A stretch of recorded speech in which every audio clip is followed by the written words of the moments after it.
అందరికీ నమస్కారం. నేను మీ ఏరేటి మహేశ్వర్ రెడ్డి, భారతీయ జనతా పార్టీ శాసనసభాపక్ష నాయకుడిని. ఈరోజు మీ అందరికీ కూడా తెలంగాణ రాష్ట్రంలో జరుగుతున్నటువంటి ఎమ్మెల్సీ ఎన్నికల సందర్భంగా భారతీయ జనతా పార్టీ అభ్యర్థిని గెలిపించాలని, భారతీయ జనతా పార్టీకి మొదటి ప్రాధాన్యత ఓటేసి గెలిపించాలని మీ అందరికీ కూడా సవినయంగా నేను కోరుతా ఉన్నాను.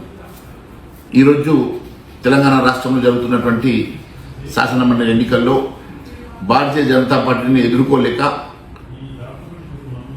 టీఆర్ఎస్ కాంగ్రెస్ ఒకటై ఉమ్మడి అభ్యర్థి నిలబెట్టి కేవలం కొన్ని వర్గాల ఓట్ల కోసం చేస్తున్నటువంటి ఆరాటంలో ఈరోజు భారతీయ జనతా పార్టీని ఎదుర్కోవడానికి రెండు పార్టీలు ఒకటవ్వడం మీరందరూ గమనిస్తూ ఉన్నారు.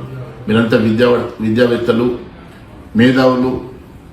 ఈరోజు ఈ రాష్ట్రంలో ఉన్నటువంటి ఎన్నో అనేకమైనటువంటి పరిస్థితులు మీకు తెలిసిన వాళ్ళు కాబట్టి ప్రశ్నించే గొంతుక ఉండాలన్నా, మేమందరం కూడా ప్రజల పక్షాన ప్రజల తరఫున పోరాటం చేయాలన్నా భారతీయ జనతా పార్టీ ప్రధాన ప్రతిపక్షంగా ఈరోజు ఈ రాష్ట్రంలో చేస్తున్న అనేక కార్యక్రమంలో మాకు చైతన్యం ఇవ్వాలని, మరి మీరందరూ కూడా మీ అమూల్యమైనటువంటి మొదటి ప్రాధాన్యత ఓటుని పులి సర్వోత్తమ్ రెడ్డి గారికి ఓటేసి మరి వారిని గెలిపించాలని, అత్యధిక మెజార్టీతో గెలిపించాలని కోరుతా ఉన్నాం.